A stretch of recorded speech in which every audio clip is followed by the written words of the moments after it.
Hi, this is a quick video to just illustrate some Isidore tools that you may or may not have had experience with yet.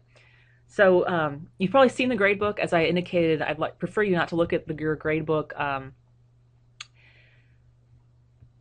point scores until the release date for your feedback because it may be misleading, as I've indicated, that the points accrue over time.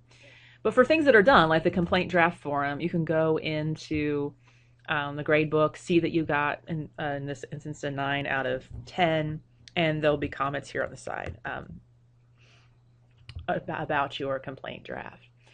For other things, you need to look for feedback under the tests and quizzes tool. I won't typically put comments in the grade book itself because there'll be more than one question under the tests and quizzes, and so it's easier to give you question-specific feedback under tests and quizzes. So if you go to tests and quizzes, you can go and look at a quiz that you have taken and get some feedback on that. So for example, the Schwierkowitz quiz, once this feedback thing pops up, you know there's feedback available to you.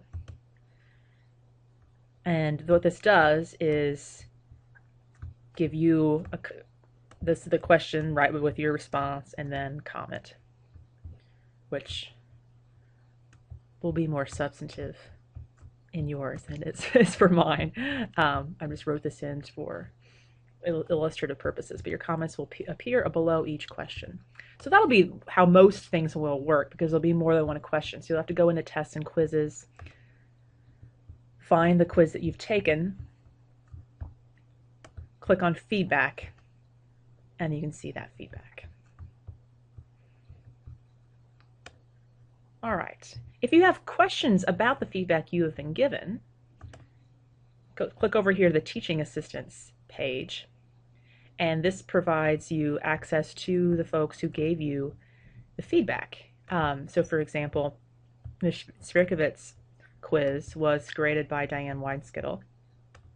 And so if you would like to ask her some questions, meet in person with her about the feedback she gave you, you can actually access her times that she's available, that she's set aside to meet with students, by clicking on this link.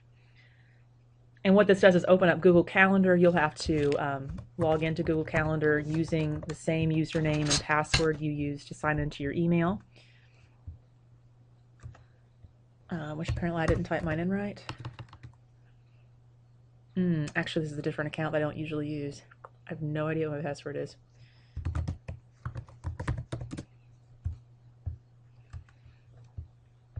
Let's try one more thing before I abandon this. Yeah, that's not right. This is a dummy student account that I don't usually use, so I don't know what my password is for it, and then reuse this account. But what this does, if you click on this link, it will show you in Google Calendar when she's available. Actually overlay that on top of your personal Google Calendar. So if you've already put in your classes and other commitments there, you actually can line up and see where there are times that both you and Diane are available. She'll meet you by the circulation desk on the second floor of the library, and then you'll go and find a conference room or something from there. The other two teaching assistants are also available at different times, and I'm of course also available to meet with you as well. I also have my office hours here in this link. So there you can get some face-to-face feedback, some explanation for the comments if it's not sufficiently clear. A few other things I wanted to show you on Isidore. One thing that I'm adding piecemeal, in case you're interested, although you don't really have to look at this at all, is that after classes, I'm trying to remember to put up the slides that I've used in class. So for example, if you want to access the PowerPoint slides, you can. I'm going to put them at the bottom of the course module page that corresponds to. So you'll be able to click on that and get the PowerPoint slides if you would like to access those, but that's certainly nothing that I necessarily expect you to look at. But you can if you like that resource. Other thing some folks have asked me about is old exams. I actually haven't given old exams to the library. I think it's easier for me to maintain them on the site, but it's not obvious where they are. And so let me show you where the old exams are. They're under this putting it all together module. And scroll down here, you'll find a part that's called Old Examination Questions. And this basically tells you which quizzes are the old examinations. Because I'm actually going to have you complete these in November near the end of the course, just to give yourself practice in old exams, and they'll give us the opportunity. I'll share the grading rubric with you, and you'll get a sense of, hopefully a good sense of what to expect on our exam. So if you go into tests and quizzes, you'll be able to find these, and you of course can open up any test and quiz before you're ready to take it and read it. Read the questions, or in this case, they're attachments, I believe, and you can just download those questions. So, for example, here's last year's exam right here, and you can download that and take a look at that. So, if you want to get a sense of what the exam questions look like, this is what's available to you now. It's kind of early for you to start trying to answer these questions, right? You haven't seen very much of the course yet. But this will give you a sense of format and the types of questions that I'll ask you, what the exam will look like.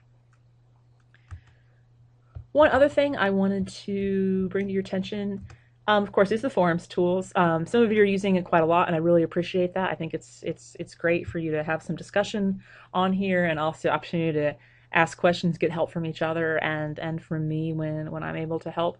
One thing that you may not be aware of is there's this little watch tool up here. So what you can do is set things up so that you are notified when messages are posted. And there's three options. One is to have no notification at all. One is to be notified by email whenever anybody posts a message to the forum. And that's the setting I have, because I just like that push to me. This way I don't have to rely on checking over here whether there's any new messages. I'll get an email when there's a new message. But you could also check notify me by email when a thread that I have contributed to receives a new message. So that means that if you particularly have asked a question or made a comment, and you're just interested in feedback on that comment, not on other things other people have posted, you could check this option. So either of these options I think are useful tools for you in terms of keeping updated on what your classmates are saying generally, or what your classmates are saying in response to your particular question. That pushes it to you through your email rather than forcing you to come into Isidore to see if there are any messages new.